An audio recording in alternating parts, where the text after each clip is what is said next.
Hola chicos, bienvenidos a una clase más de Medic Science. El día de hoy vamos a hablar sobre el tema de valvulopatías. Mi nombre es Andrea y cualquier duda o consulta que tengan, no se preocupen en hacérmela así.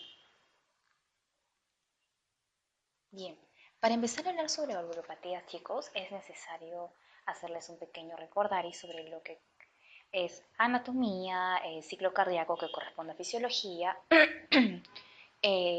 recordar un poco las ondas y los valles del pulso venoso para que puedan entender un poquito del por qué se da ciertos soplos, por qué se da ciertas manifestaciones clínicas, por qué algunas valvulopatías tienen insuficiencia cardíaca derecha, otras insuficiencia cardíaca izquierda. Entonces vamos a empezar. Bien, empezando con la parte de anatomía, que es importante resaltar. Es importante recordar, sobre todo para la semiología de las insuficiencias cardíacas y las valvulopatías, cómo es el recorrido de la sangre, ¿sí? Existe en nuestro organismo dos circulaciones, ¿no? Una circulación menor que está determinada por el corazón derecho y que lo que se va a encargar es de llevar la sangre desoxigenada a los pulmones para que por intercambio gaseoso se vuelva a oxigenar. Y por otro lado tenemos a la circulación mayor, determinada por el corazón izquierdo, que es cuando la sangre ya oxigenada regresa al corazón y desde allí es bombeada al resto del cuerpo. Entonces ambos corazones están compuestos por dos cámaras comunicadas entre sí. Una aurícula, que es la que recibe la sangre y la envía, y un ventrículo, que es el que expulsa la sangre. Voy a poner acá un puntero para que puedan observar mejor. Bien, entonces les decía, ¿no? Que ambos corazones están compuestos por dos cámaras que se unen entre sí, la aurícula y los ventrículos. Aurículas, quien recibe la sangre y la envía, y el ventrículo, que es el que expulsa esta sangre, ¿no? Expulsa. No debería existir, como nosotros sabemos, comunicación entre el corazón derecho y el corazón izquierdo. Para que exista suficiente presión sanguínea y por ende pueda circular en todo el organismo, es necesario que suficiente sangre se acumule en las cámaras antes de ser bombeadas a la siguiente cámara o a la arteria principal, ¿cierto? Para esto existen unas válvulas, que son las que separan las aurículas de los ventrículos, que se denominan auriculoventriculares. ¿Sí? Hasta ahí estamos bien. Y otras que separan a los ventrículos de las arterias principales, que son las válvulas sigmoideas.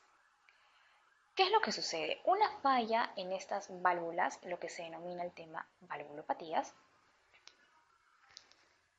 genera un perjuicio en reversa, es decir, la sangre no está llegando de manera suficiente a la cámara siguiente o a la arteria principal y por ende comienza a acumularse en la cámara anterior, generando una congestión sanguínea en sentido antihorario, por así decirlo.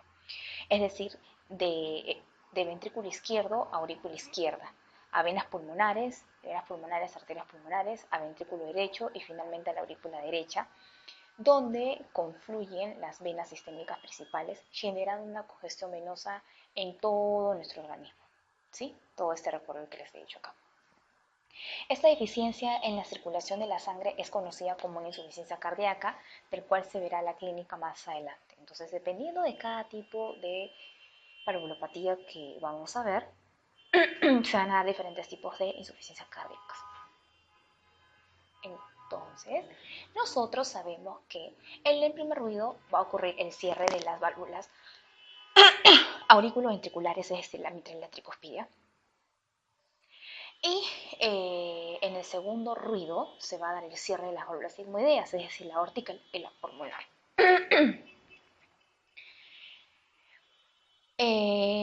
Ciclo cardíaco se los voy a explicar un poquito más adelante para que puedan entender bien qué tipo de soplo se da en cada valvulopatía. Pero dándoles un preámbulo, se supone que antes del primer ruido encontramos la fase diastólica, ¿no? en donde encontramos la primera fase que se denomina como la fase de llenado, que es lo que les dije en la clase presencial, en donde se denomina fase de llenado ventricular. En esta fase de llenado ventricular, ustedes imagínense ahí, la aurícula se está llenando, ¿sí? Se está llenando. Y la válvula, supongamos que en este caso estamos hablando del corazón derecho, entonces la válvula tricuspidia está abierta, permitiendo el paso de sangre desde la aurícula derecha al ventrículo derecho. Entonces se supone que en esta fase de llenado la presión auricular debe ser mayor que la presión ventricular para que pueda generar esta fuerza y llenar el ventrículo, ¿sí? Es decir, en la fase de llenado ventricular encontramos que la sangre pasa de la aurícula al ventrículo. Luego de esta diástole se genera el primer ruido. Y en el primer ruido ya estamos hablando de un fenómeno sistólico, es decir, estamos hablando de la fase de contracción isovolumétrica. Entonces el primer ruido se da porque en esta contracción isovolumétrica justamente se cierran estas válvulas auriculoventriculares y ya no permiten que la sangre regrese a la aurícula derecha, porque estamos dando el ejemplo del corazón derecho. Entonces, en esta cavidad del ventrículo derecho encontramos una cantidad de 120 mililitros de sangre, que es lo que ustedes ya han visto en fisiología. Luego del primer ruido, ojo, seguimos en sístole. Encontramos la fase la fase de eyección, perdón, donde en esta fase de eyección la presión del ventrículo derecho tiene que ser mayor que, que la presión de la arteria pulmonar para que pueda pasar la sangre del ventrículo a la arteria. Luego de que termina esta fase de sístole, se da el segundo ruido, ¿sí? Y el segundo ruido ya estamos hablando de qué parte de un fenómeno diastólico que corresponde a la fase de relajación isovolumétrica. En esta fase de relajación isovolumétrica se cierran estas válvulas, es decir, en este caso se cerraría la válvula pulmonar y llevando, mejor dicho, esta sangre a la arteria pulmonar para que pueda irrigar y generar toda la circulación a nivel pulmonar. Y luego otra vez se vuelve a dar la diástole, o otra vez vuelve la fase de llenado ventricular para que vaya llenando el ventrículo. Otra vez se cierran las válvulas mitrales y tricuspidias y se da el primer ruido. ¿Sí? Bien. En esta imagen de acá vemos el pulso venoso, ¿sí? Que es importante. ¿Qué nos quiere decir el pulso venoso? Acá vamos a encontrar onda A, la onda C, la onda B, el valle X y el valle Y. ¿Qué quiere decir esto? La onda A indica, o mejor dicho, refleja la contracción auricular presistólica, ¿sí? El valle X refleja la caída de la presión de la aurícula derecha después después del pico de la onda A, ¿sí? El valle X refleja la caída de la presión de la aurícula derecha después del pico de la onda A. Pero acá hay una onda C que interrumpe esta caída, ¿cierto? Esta onda C interrumpe este descenso cuando cuando la sístole ventricular empuja la válvula cerrada hacia la aurícula derecha. ¿Sí? Estamos haciendo un ejemplo en el caso del corazón derecho, ¿sí? No se vayan a confundir. Luego del valle X viene la onda B. ¿Qué representa la onda B? La onda B representa el llenado auricular que aparece al final de la sístole ventricular. Y luego viene el valle I, que refleja la caída de la presión de la aurícula derecha luego de la apertura de la válvula tricúspide y otra vez se repite el mismo ciclo, la onda A.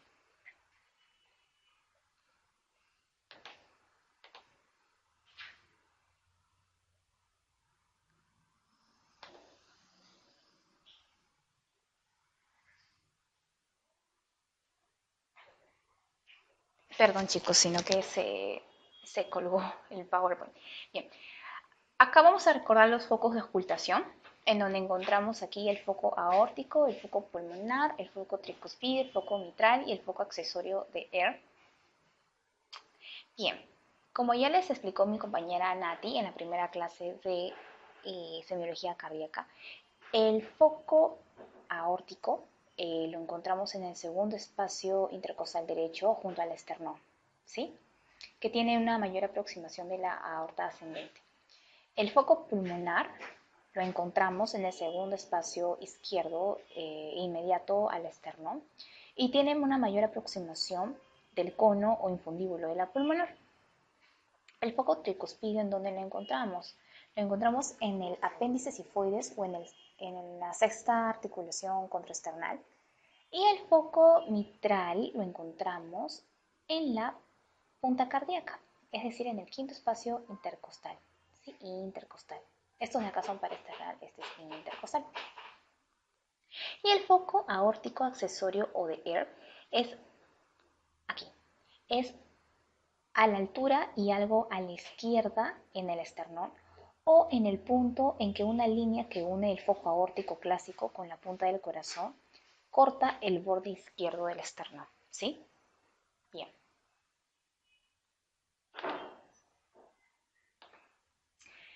La clasificación de las valvulopatías va a ser según los soplos. Nosotros encontramos soplos sistólicos y soplos diastólicos. Soplos sistólicos ya sean por eyección o por reflujo. Si son por eyección vamos a encontrar estenosis aórtico pulmonar y si encontramos por reflujo vamos a encontrar insuficiencias mitrales o tricuspides. Si encontramos un soplo diastólico, igualito vamos a encontrar por reflujo y por llenado. Por reflujo, la insuficiencia aórtico pulmonar y por llenado a la estenosis mitral o tricuspidia. No se mareen, esto al final de enseñarle los 4 tipos de valvulopatías van a entender por qué cada valvulopatía tiene un soplo o diastólico o sistólico, ¿sí? Esta imagen les voy a explicar al último. Bien, vamos a empezar con la semiología de la valvulopatía mitral. Bien, antes de comenzar, la estenosis mitral, ¿qué es lo que es? Es la obstrucción al llenado del ventrículo izquierdo, ¿sí? Es una alteración estructural, en donde la primera causa se dice que es reumática o también por un tumor muy conocido que se denomina mixoma auricular. Entonces, aparte de esas etiologías podemos encontrar fibrosis, engrosamiento, calcificación, fusión de las comisuras, lesiones congénitas, ya sea congénitas como válvula, a nivel de las válvulas, tumores, enfermedades degenerativas del tejido conectivo, trombos, etcétera, etcétera, etcétera. Empezamos con la fisiopatología, ¿sí? ¿Qué es lo que va a suceder aquí? Vamos a poner acá este color, aquí verdecito. Bien, vamos a encontrar dos cositas, ¿sí? Como el orificio mitral, supongamos que esta es la aurícula, acá están las válvulas, supongamos. Entonces, dejan un orificio chiquito. Acá encontramos a la aurícula izquierda, ventrículo izquierdo. Como el orificio mitral disminuye, aumenta la presión en la aurícula izquierda. Por lo tanto, esta aurícula izquierda se dilata e hipertrofia. Tanto así que se transmite esta dilatación e hipertrofia al lecho vascular pulmonar, ¿sí? Porque habíamos dicho que de acá salían las venas pulmonares. Se transmite esta congestión al lecho vascular pulmonar, ocasionando una congestión de la vasculatura. Esta congestión de la vasculatura va a generar una extravasación de líquido al intersticio y un edema pulmonar, siempre y cuando, ojo, siempre y cuando la presión capilar pulmonar supere a la presión oncótica, ¿sí?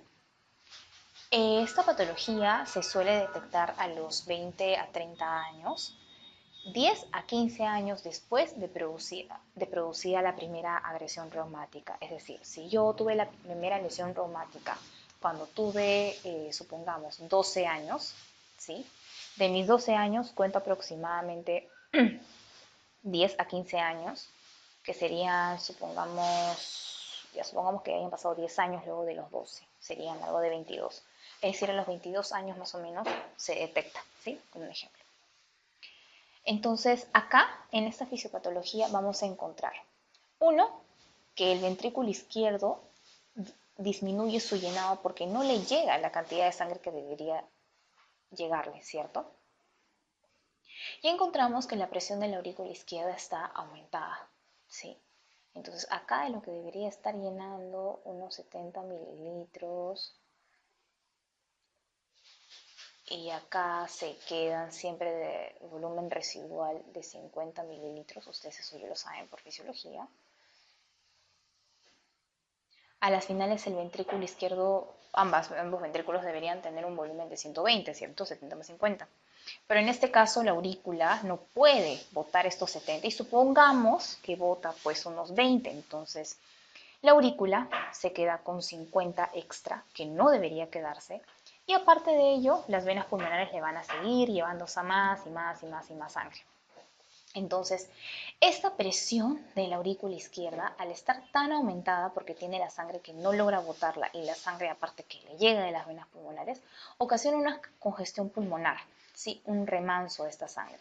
Ocasiona una gestión pulmonar, congestiona los pulmones y genera una hipertensión pulmonar.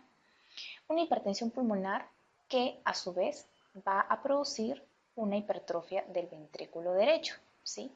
Porque del ventrículo derecho que sale la arteria pulmonar. ¿Sí? Todo sáquenlo por anatomía.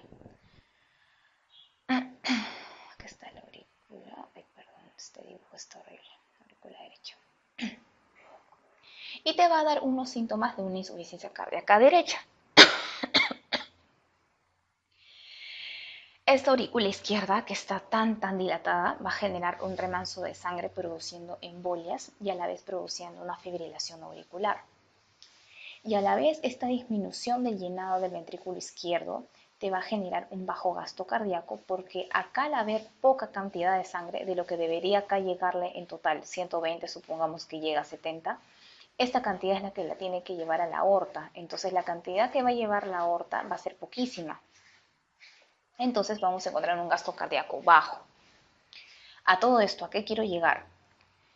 Este tipo de pacientes primero van a realizar una insuficiencia cardíaca izquierda. Ojo, primero. ¿Cómo se caracteriza? Por la fascia de Corvisant.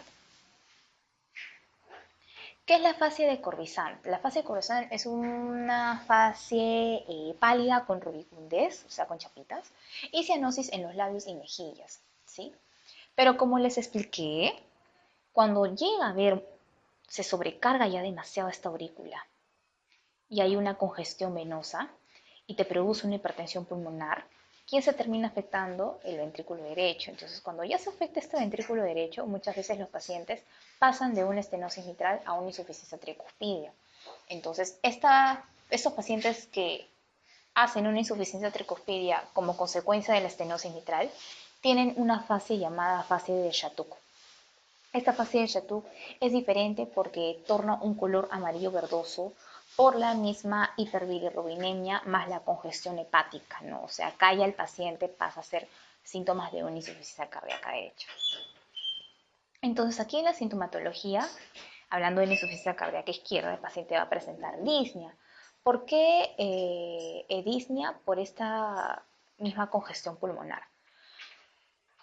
Va a presentar una hemoptisis, también producido por la congestión pulmonar. Va a presentar palpitaciones, arritmias, por lo mismo que hay un bajo gasto cardíaco, va a tratar de compensarlo. Va a haber un tromboembolismo también generado por las arritmias, ¿no? Esta aurícula izquierda está tan pero tan dilatada. Imagínense ustedes que tienen un globo. Y yo no que cuando lo inflan, todo está bonito, inflado, y cuando lo desinflan, no se queda todo estirado, como que veteado. Ya, lo mismo sucede con la aurícula. Entonces, esta al estar luego tan dilatada, pierde poco a poco esa capacidad de contractilidad, entonces va a fibrilar, ¿sí? Es decir, los latidos ya no van a ser sincrónicos como tum tum tun, tun, tun, tun, sino que sus paredes van a estar a cada rato fibrilando. Y estas fibrilaciones van a generar desprendimientos de trombos o émbolos en donde se disparan y pueden ocasionar tromboembolismos, ¿sí? En el examen físico nosotros ¿qué vamos a encontrar? Un pulso arterial pequeño, ¿no? Parvos. ¿Por qué? Porque la sangre no llega al ventrículo izquierdo. No llega al ventrículo izquierdo porque el ventrículo izquierdo recibe poca sangre del aurícula izquierda. Entonces, ello que me implica un bajo gasto cardíaco. ¿Cómo vamos a encontrar la onda A? A ver, recordando, la onda A del, del pulso venoso, que les había dicho yo que la onda A refleja la contracción auricular presistólica. Entonces, en esta contracción auricular, la aurícula está tan pero tan dilatada que vamos a encontrar una onda A aumentada por la hipertensión pulmonar. A su vez, nosotros podemos encontrar un frémito diastólico y o presistólico. Es decir, el frémito, chicos, es la traducción táctil del pasaje de sangre a través de la válvula estrechada. ¿Sí? Es cuando uno se sienta al palpar. En cambio, el soplo es lo que tú escuchas al auscultar. ¿Sí? No se confunde. Vamos a encontrar también la maniobra de Dressler. ¿Qué quiere decir la maniobra de Dressler? Es decir, un latido sagital que se palpa con el talón de las manos sobre el borde parasternal izquierdo. Y este latido sagital que se palpa con solo poner la mano, en este sentido, es por la hipertensión pulmonar y el agrandamiento de las cavidades derechas que ha generado. ¿Sí? Vamos a encontrar un soplo de rodamiento diastólico, un reforzamiento presistólico y un soplo de Graham-Still. ¿Qué es eso, Andrea? Pues bien, antes de esto, este chasquido de apertura, ¿qué me indica? Okay, acá tenemos el segundo ruido. Habíamos dicho que el segundo ruido era el cierre de las válvulas sigmoideas, es decir, aórtica y pulmonar. Primero se cierra la aórtica y luego se cierra la pulmonar, eso ya lo sabemos. Este chasquido de apertura se da luego del segundo ruido como resultado de las vibraciones producidas por estas válvulas sigmoideas durante la apertura valvular. Entonces, este chasquido de apertura se suele escuchar en el ápex o en el borde parasternal izquierdo. Entonces, luego de este chasquido de apertura, nosotros encontramos este soplo de rodamiento diastólico. ¿Por qué de rodamiento? Porque es como si fuera un soplo de arrastre, ¿sí? Producido porque, mejor dicho, se traduce como la turbulencia de sangre generada por el pasaje a través de su orificio estrechado, ¿no? Es como una manguera que tú pisas y la sangre, pues, o el agua no puede pasar por ahí, pasa un chorrito de agua, ¿no? Entonces, ese chorrito genera una turbulencia, ese sonidito genera ese soplo, ¿no? Ese como que se arrastre. A eso se le denomina soplo de rodamiento diastólico. Entonces, estos pacientes, mejor dicho, este tipo de soplo, ojo, de baja intensidad, sí guarda relación directa con la gravedad de la estenosis, ¿sí, chicos? Y les expliqué también que los pacientes llegar a ser una hipertensión pulmonar. Entonces, si la hipertensión pulmonar aumenta, es decir, hay aumento del tono pulmonar, ¿no? Vamos a encontrar un soplo de Graham-Still. ¿Qué es el soplo de Graham-Still? Es un foco diastólico que encontramos en el foco pulmonar, ¿sí? Asimismo, aparte de la disnea y hemoptisis que les expliqué aquí, esta hemoptisis también, chicos, me olvidé decirles, se da por la misma ruptura de las venas bronquiales, por la congestión pulmonar que hay, ¿sí? Vamos a encontrar, asimismo, como es una insuficiencia cardíaca izquierda, vamos a encontrar una fatiga desproporcionada al esfuerzo. ¿Por qué? Porque por lo mismo que hay un volumen minuto disminuido, va a haber una hipoperfusión muscular, entonces hay una fatiga desproporcionada al esfuerzo. Bien.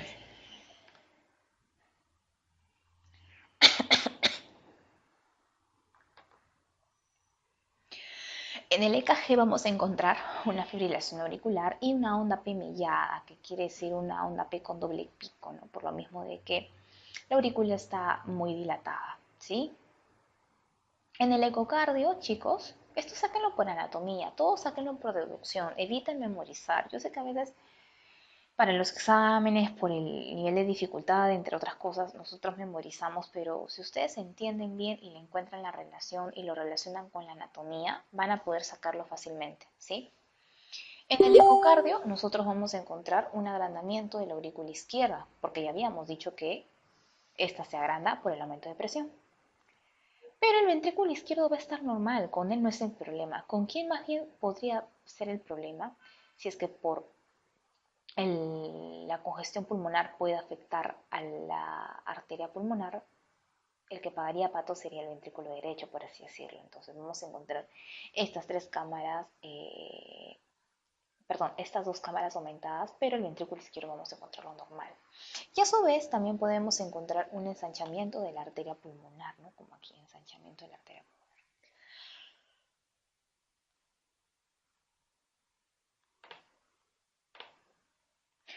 Ahora vamos a ir a la insuficiencia mitral.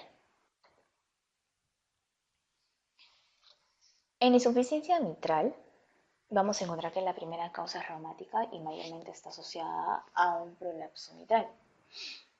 Fisiopatológicamente, chicos, vamos a encontrar dos, dos formas clínicas, por así decirlo, una aguda y una crónica. Vamos a empezar con la crónica, ¿ya?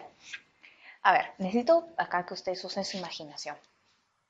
En la crónica, el ventrículo izquierdo, sí, pero voy a poner de otro color el marcador.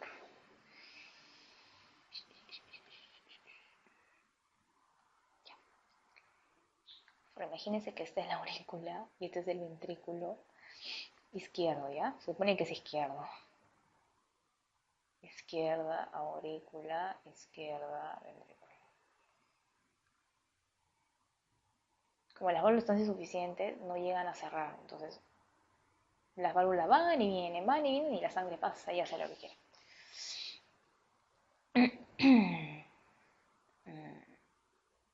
Vamos a ponerlo acá, este color rojito, entonces la sangre va y viene, va y viene. En la crónica, el ventrículo izquierdo va a expulsar la sangre hacia dos lechos. Hacia un lecho de baja resistencia, que es hacia la aurícula. Baja resistencia, ¿por qué? Porque esta válvula está insuficiente, entonces no hay ninguna resistencia que se oponga para que pueda eh, retornar esa sangre a la aurícula. Y también vemos que se opone a un lecho de alta resistencia. ¿Que cuál sería, Andrea? Sería la de la aorta. Uy, mi letra. Perdón, mi letra, chicos. ¿Qué sería la aorta?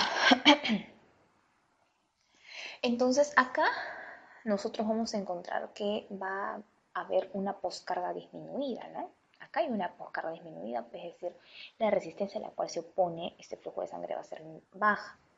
Por lo tanto, aumenta el volumen en ambas cavidades, ¿no? Aumenta el volumen porque hay una regurgitación en ambos lados. Entonces se dilatan las cavidades, se dilata la cavidad auricular izquierda y se dilata la cavidad ventricular izquierda. La dilatación del ventrículo izquierdo hace que su compliance aumente y la función ventricular permanece en valores normales. Lo mismo sucede con la aurícula. El tamaño auricular y la compliance aumentan en respuesta a la regurgitación y ello le permite mantener una presión auricular normal. Pero ¿qué es lo que va a pasar? Que conforme avanza la afección y se va alterando la función valvular, pero como la poscarga está disminuida, la alteración va a pasar inadvertida, ¿cierto?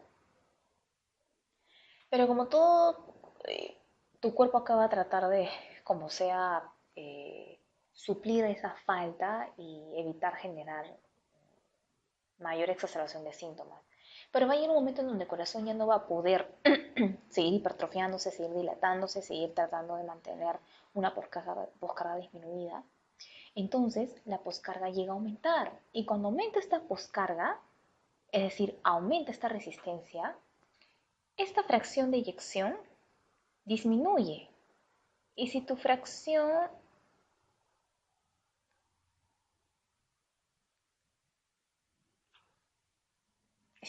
de eyección disminuye, ay, perdón, si tu fracción de eyección disminuye, tu gasto cardíaco también baja. Entonces el paciente va a presentar disneas, debilidad, agotamiento, pérdida de peso. Me dejo entender. En cambio, ¿qué sucede con la aguda? En la aguda va a haber una brusca sobrecarga, ¿sí? Acá la aurícula no está preparada para este cambio de volumen, lo cual determina un aumento súbito de las presiones. Acá sí ocurre un aumento de la presión de la aurícula izquierda. Entonces, este aumento súbito de presión genera al momento un aumento de la precarga, una disminución de la poscarga y una disminución del volumen eyectado. Un aumento de la poscarga, un aumento de la precarga, una disminución de la poscarga y una disminución del volumen inyectado. Entonces, ¿qué va a tener este paciente? Como resultado, una congestión pulmonar. Y por lo tanto, si hay una congestión pulmonar, ¿qué van a encontrar ahí? Disnea, edema agudo del pulmón y hasta inclusive un shock cardiogénico. Entonces, al examen físico nosotros vamos a encontrar un pulso parvus y Zeller, que quiere decir un pulso pequeño, con ondas de ascenso y descenso rápidos. Vamos a encontrar también un latido apexiano intenso, hiperdinámico, que se desplaza hacia la izquierda, por lo mismo que hay un agrandamiento de ambas cavidades. Y vamos a encontrar un segundo ruido desdoblado. ¿Qué quiere decir eso? Debido al componente aórtico, como consecuencia del acortamiento de la sístole ventricular izquierda, como se acorta esta sístole ventricular izquierda, este ruido se parte en dos, por así decirlo. También podemos encontrar un tercer ruido y vamos a encontrar un primer ruido disminuido. Aquí vamos a encontrar la hipertrofia del ventrículo izquierdo, que en el EKG se traduce como un QRS amplio en B4, B5 y B6. Y en el ecocardio vamos a ver el crecimiento de la aurícula izquierda, el ventrículo izquierdo y también del ventrículo derecho. También se logra afectar por la congestión pulmonar que regresa por las venas pulmonares, pasa al pulmón, sigue, llega a la arteria pulmonar y se afecta el ventrículo derecho. ¿Sí? Eso porque lo sacan por anatomía. Bien, hasta acá hemos terminado todo lo que es valvulopatías mitrales. Ahora vamos a entrar a las valvulopatías tricuspidias. Chicos, me van a disculpar. Sí, a veces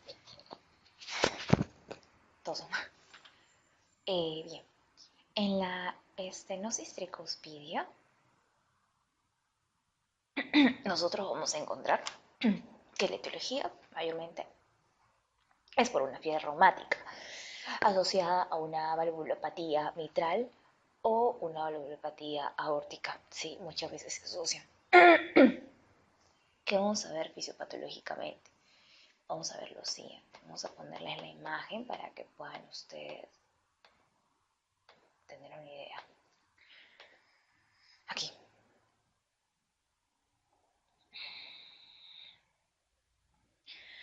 En la fisiopatología de la estenosis tricuspidia, nosotros vamos a encontrar una obstrucción parcial del flujo. Entonces va a aumentar la presión en la aurícula derecha. Al aumentar esa presión en la aurícula derecha, este aumento se transmite en forma retrógrada al lecho venoso sistémico, ¿cierto? Por las cavas. Por lo tanto, de la vena cava superior e inferior me va a llevar la congestión venosa, me va a generar, perdón, una congestión venosa y edemas. Asimismo, este tipo de valvulopatías va a generar, por lo tanto, una insuficiencia cardíaca derecha. Entonces, al bajar el volumen minuto, el paciente va a tener fatigabilidad y al aumentar esta presión venosa, al aumentar esta congestión venosa, Vamos a encontrar una hepatomegalia dolorosa, una distensión abdominal por la misma ascitis. ¿Qué vamos a encontrar a la auscultación? Vamos a encontrar las ondas A gigantes. ¿Qué más? Vamos a encontrar un soplo diastólico o presistólico, ¿sí? Que puede estar precedido de un chasquido de apertura, ¿sí? En el EKG vamos a ver una onda P alta y picuda en derivación 2 y B1, lo cual me indican una hipertrofia de la aurícula derecha. Y también vamos a observar una dilatación de esta aurícula derecha. La clasificación de la estenosis tricuspidea puede ser leve, moderada o severa. Leve si es que la superficie valvular mide más de 1.4 centímetros cuadrados. Moderada si es que es de 0,75 a 1.4 y severa si es que es menos de 0.75. Ahora hablando de la insuficiencia tricuspidia, acá en esta clínica, mejor dicho, fisiopatológicamente la válvula va a ser incapaz de cerrarse, entonces hay un reflujo de ventrículo derecho a la aurícula derecha. Esta aurícula derecha se dilata y también se dilata e hipertrofia el ventrículo derecho, por lo cual me va a dar una clínica de una insuficiencia cardíaca derecha, llevándome a una hipertensión venosa sistémica. Entonces, ¿qué va a pasar en insuficiencia tricuspidea, chicos? Siempre y cuando haya ausencia de una hipertensión pulmonar, esta insuficiencia tricuspidia va a ser bien tolerada. Pero cuando hay una hipertensión pulmonar, ¿qué pasa? Que el volumen minuto cae y los signos de la insuficiencia cardíaca se manifiestan en plenitud. Entonces, aquí en esta insuficiencia tricuspidia va a haber una disminución del gasto cardíaco, por lo cual el paciente, ¿cómo se va a traducir este bajo gasto cardíaco? Como astenia, va a estar con adinamia, fatigabilidad, ¿sí? Vamos a encontrar hepatomegalia, ingurgitación yugular, edemas, cianosis, signos de hipertensión pulmonar. El pulso venoso vamos a encontrar una onda B gigante. ¿Por qué? Porque la onda B reemplaza al seno X. Vamos a encontrar una insuficiencia tricuspidia grave crónica. Siempre cuando sea grave crónica vamos a encontrar caquexia tricuspidia, que es atrofia de los temporales y los maceteros. Y vamos a encontrar la fascia de Shattuck, que la habíamos visto al inicio, ¿no? Vamos a encontrar acá también en la insuficiencia tricuspidia el segundo ruido, el R2, incrementado en intensidad debido a esta coexistencia de una hipertensión pulmonar. También podemos encontrar un soplo holosistólico que se incrementa entre la inspiración, lo cual esta maniobra se le denomina Rivera-Carvalho positiva. Ojo, cuando ustedes vean maniobra Rivero-Carvalho, maniobra de Dressler positiva, no significa, repito, no significa que sea patognomónico una valvulopatía.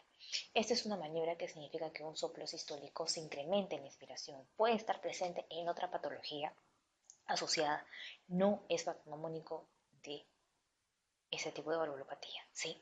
En el EKG vamos a encontrar ondas P amplias por el aumento de esta presión pulmonar. Vamos a encontrar una hipertrofia del ventrículo derecho, por lo cual va a haber un QRS amplio en B1, B2 y B3. Ya ante el ecocardio vamos a encontrar una aurícula derecha y un ventrículo derecho aumentados de tamaño, ¿no? Se ve acá una gran dilatación del anillo tricuspideo, ¿no? Ahora, para ya finalizar este capítulo, vamos a encontrar dos valvulopatías, la aórtica y la pulmonar. En la aórtica vamos a encontrar una estenosis. Bien, chicos, en esta estenosis voy a retroceder para que se orienten en la anatomía, porque me parece que es mejor. A ver, estenosis aórtica, ¿en dónde estamos? Aquí, ¿cierto? Falla la válvula aórtica. Acá, estenosis, ¿qué significa? El orificio se reduce. Si el orificio se reduce, chicos, si se reduce, va a haber una sobrecarga de presión a nivel del ventrículo izquierdo, ¿cierto? Porque no puede botar toda la sangre en la aorta. Entonces, ¿cómo va a ser este ventrículo izquierdo? Aumentado de tamaño, es decir, hipertrofiado. Esta hipertrofia ventricular va a suceder dos cosas. Una, va a tener dos dos fases, por así decirlo, dos momentos, ¿no? Uno en donde la hipertrofia va a ser suficiente y otro en donde la hipertrofia va a ser insuficiente. ¿Qué quiere decir, Andrea? Que cuando es suficiente esta hipertrofia, el ventrículo puede mantener una tensión parietal y un volumen minuto en valores normales, ¿sí? Pero va a llegar un momento en donde esta hipertrofia, este corazón, por los mecanismos que genera para tratar de mantener todo en presión normal, ya no va a poder compensarlo.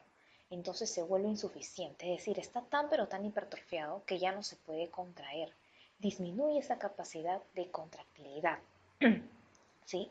Entonces, al disminuir la contractilidad, ¿qué va a suceder? Que ocurre una disfunción ventricular, es decir, una insuficiencia. Por lo tanto, el hecho que haya una hipertrofia ventricular izquierda hace que, uno, aumente la rigidez, ¿cierto? Dos, aumente la presión de llenado. Tres, que aumente la presión sistólica y diastólica. Por lo tanto, si aumenta mi presión de llenado, si aumenta mi rigidez, ¿cómo va a estar la fase de eyección? Va a estar prolongada, ¿cierto? Entonces, al prolongar esta fase de eyección, estoy hablando ahorita de ciclo cardíaco, cuando se prolonga esta fase de eyección, de lo que debe botar rápido la sangre, por decirlo así en términos generales, a la aorta para que pueda irrigar a todo el cuerpo, y se demora, el aumento del consumo de oxígeno aumenta, por lo tanto genera una isquemia, ¿sí? Una isquemia. Entonces, estos pacientes, ¿qué van a presentar? Van a presentar un pulso arterial tardus et parvus. ¿Qué quiere decir, Andrea? Que es un pulso de un ascenso lento, tardus, con una amplitud disminuida, parvus. Vamos a encontrar también fremitos sistólicos, ¿no? Que se encuentran entre el segundo y tercer espacio intercostal derecho. Y también vamos a encontrar algo característico, que es el soplo sistólico romboidal. ¿Qué quiere decir romboidal? Que eh, es un soplo áspero a la hora que se ausculta, se escucha como que raspante, grave, ¿no? Que se prolonga al cuello, se irradia al cuello este soplo mesosistólico. Como yo les expliqué que hay una prolongación de la eyección y por lo tanto hay una isquemia, estos pacientes van a presentar anginas, disnea de esfuerzo, inclusive síncope, ¿sí? Esto es característico síncope de la estenosis aórtica. En la insuficiencia aórtica, ¿qué es lo que va a suceder, chicos? Ay, perdón, chicos.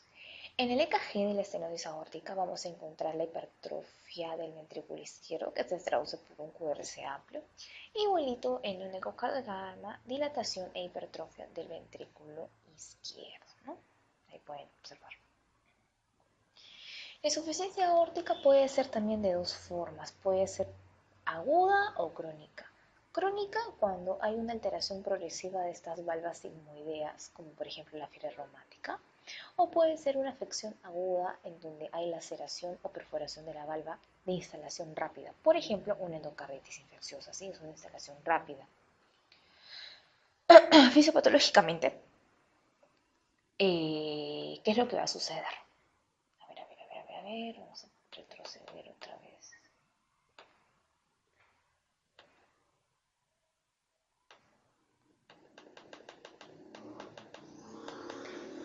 A ver, el ventrículo, el ventrículo izquierdo, ay, perdón, el ventrículo izquierdo recibe un volumen extra de sangre, ¿cierto? Hay una sobrecarga volumétrica que dilata e hipertrofia a este ventrículo izquierdo. La aorta, como hay una insuficiencia, ya no es una estenosis, sino una insuficiencia, la aorta va a recibir más sangre. Si la aorta recibe más sangre, ¿cómo va a estar mi presión sistólica, chicos? Va a estar aumentada, ¿cierto? El ventrículo lo que va a tratar de hacer es adaptarse progresivamente y tolerar un gran volumen regurgitante proveniente de la aorta. A medida que se deteriora este ventrículo, porque este ventrículo no va a soportar todo de por vida, ¿no? Llega un momento donde ya se cansa. Cuando se deteriora este ventrículo, se dilata y el volumen diastólico aumenta, la compliance disminuye y la presión de la aurícula izquierda aumenta. Al aumentarse esta presión de la aurícula izquierda porque este ventrículo ya no puede suplir tanta sobrecarga por parte de la aorta que regurgita, esta aurícula dice, uy, conmigo tampoco es el problema, ayúdenme ustedes. Entonces, retrógradamente afecta al lecho pulmonar, ¿sí? Entonces, estos pacientes van a presentar disneas paroxísticas, van a presentar disnea que progresan a una disnea paroxística nocturna, van a presentar edema de pulmón, van a presentar cuando, por ejemplo, es una insuficiencia aórtica aguda, de instalación así rápida, van a presentar disnea, van a presentar hipotensión, van a presentar edema agudo de pulmón, van a presentar un colapso circulatorio, entre otras cosas. Este tipo de insuficiencia aórtica, tienen un pulso amplio, es decir, magnus, ¿no? Con un ascenso rápido, también llamado Seller.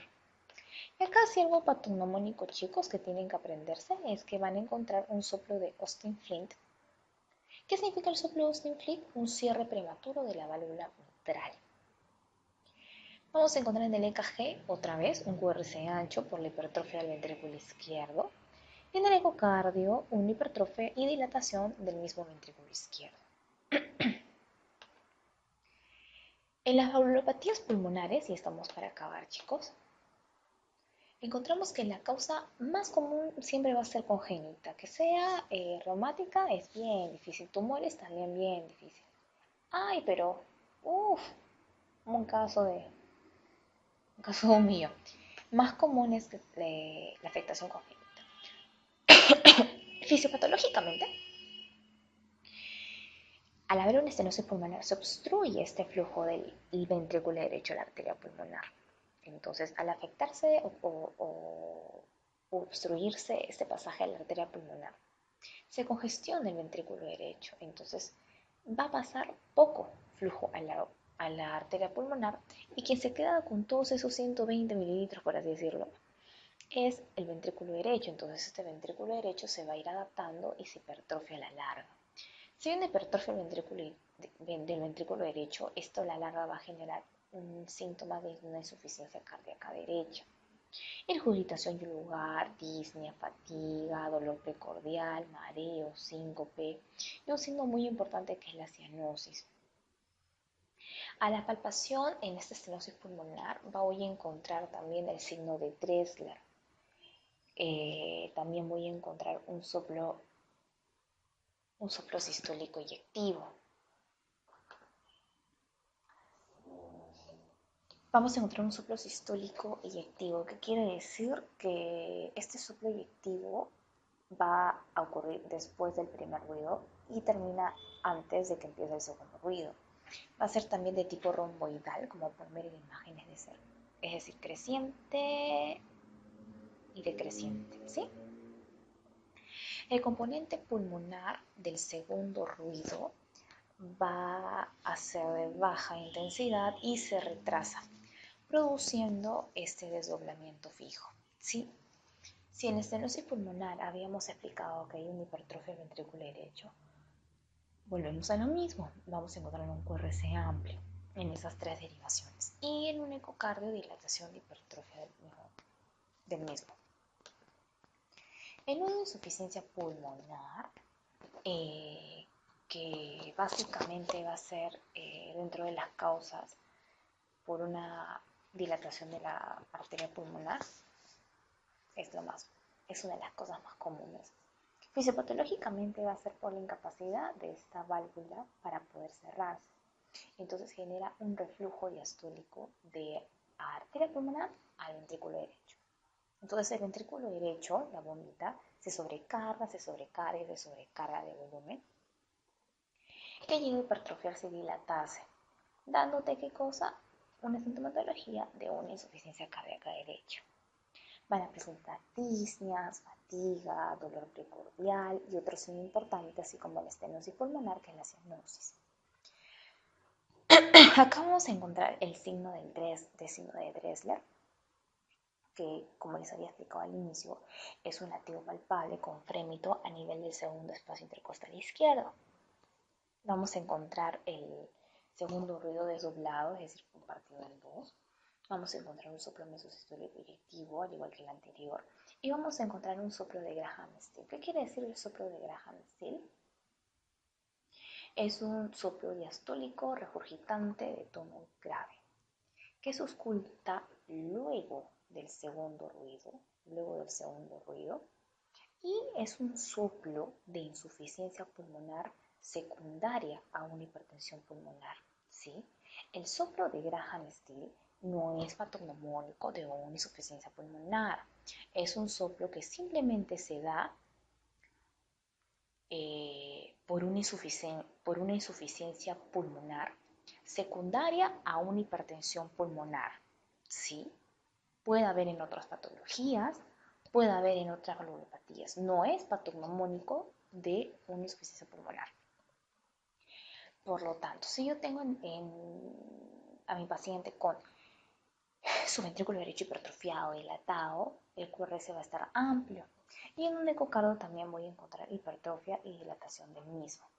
Ahora, todo lo que les he dicho se resume en este diagrama que les he puesto aquí. A ver, chicos, empieza la diástole. ¿Empieza con qué fase? Con la fase de llenado ventricular.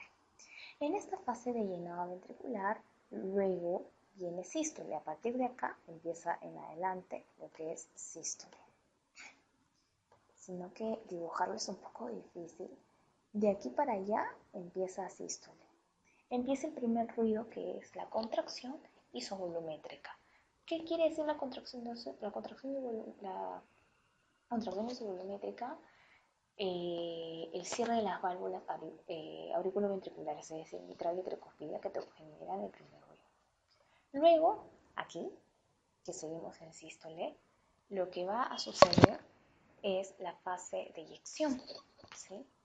La fase de eyección, en donde el ventrículo se prepara para poder superar la presión de las arterias aórticas o pulmonares para que puedan expulsarlo.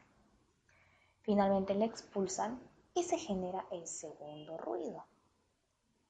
Este segundo ruido forma parte de ¿qué?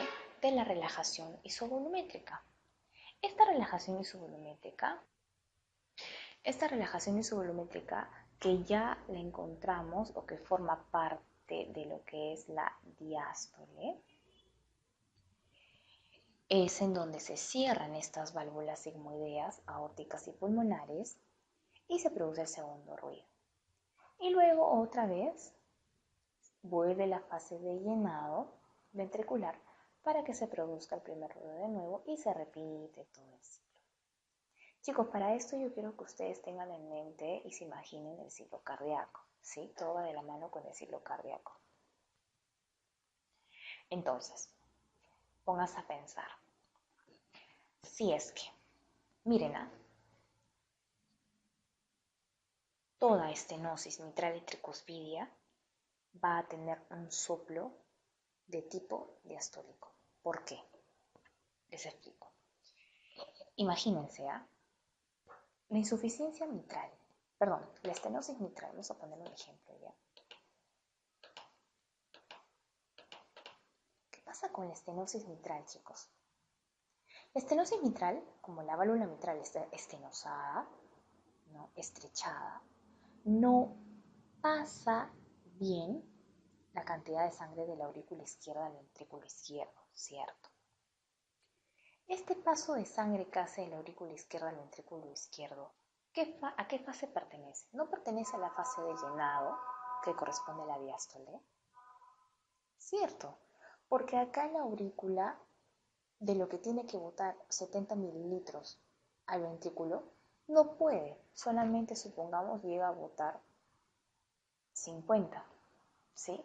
No puede. Pasa un chorrito delgadito.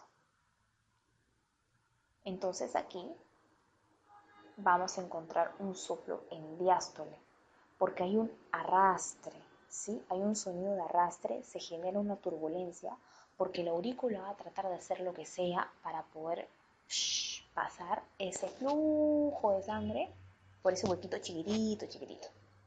Entonces, este tipo de soplos diastólicos en estenosis lo encontramos en donde? En las estenosis mitrales y tricuspidia. Es el mismo caso para ambas. Entonces, estenosis mitral y tricuspidia, repito, tienen un soplo de tipo diastólico. Hasta ahí estamos bien.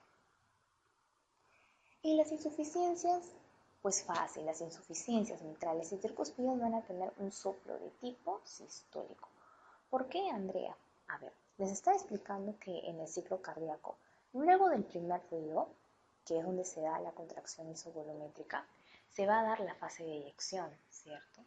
Entonces, en esta insuficiencia, ¿sí? La fase de eyección, la sangre regurgita.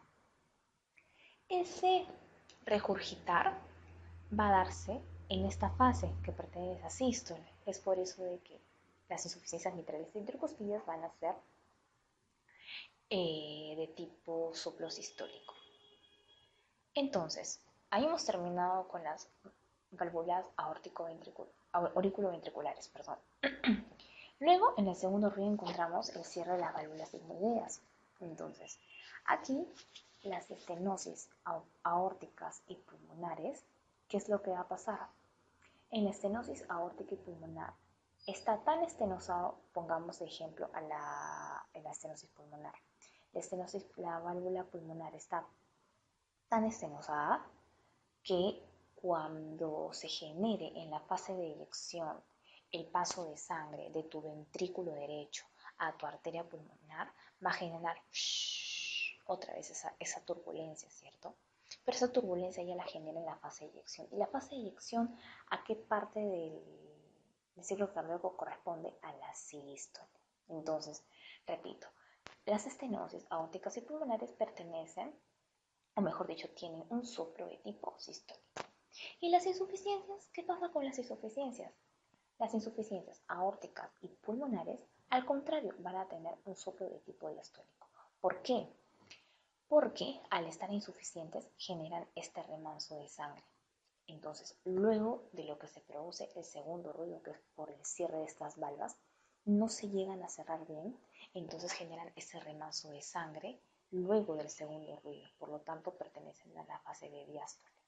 Y otra vez vuelve el primer ruido. Sí, chicos, ¿se entendió? Acuérdense esto, por favor. Estenosis mitral y tricuspidia, soplos diastólicos. Insuficiencias mitrales y tricuspidia, soplos sistólicos. Estenosis aórticas y pulmonares, soplo sistólico. Insuficiencias aórticas y pulmonares son soplos de tipo diastólicos. Bien, chicos, he tratado de resumir esta clase en una hora.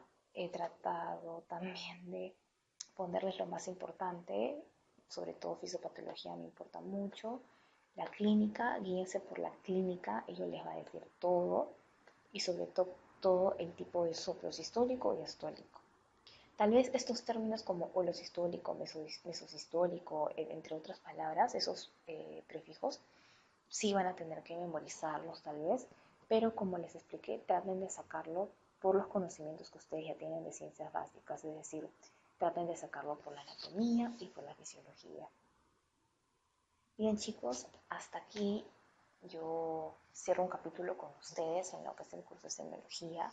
Espero de verdad que mis clases de semiología general y esta pequeña clase de valvulopatías hayan sido de mucha ayuda para ustedes. Me he guiado del libro Argente, ¿sí? Y como me explicó una de sus compañeras hoy en clase, el libro Massey también es muy bueno, también se lo recomiendo. Tienen cositas en Massey que no lo tiene el Argente, pueden también guiarse de ahí y desearle muchos éxitos en lo que les falta en su carrera. Estudien bastante este segmento de cardiología y los que vienen, porque no es difícil, en esta vida no hay nada difícil, todo se puede, pero sí un poquito tedioso porque son bastantes patologías que van a tener que aprender a diferenciar. Y sobre todo cuando lleguen las prácticas van a tener que educar a su oído para que puedan diferenciar eh, ciertos ruidos, van a tener que diferenciar un desdoblamiento de un chasquido, supongamos, ¿sí? Bien chicos, cualquier duda que tengan saben de que el equipo Medic Science está dispuestos para ayudarlos. Eso es todo chicos.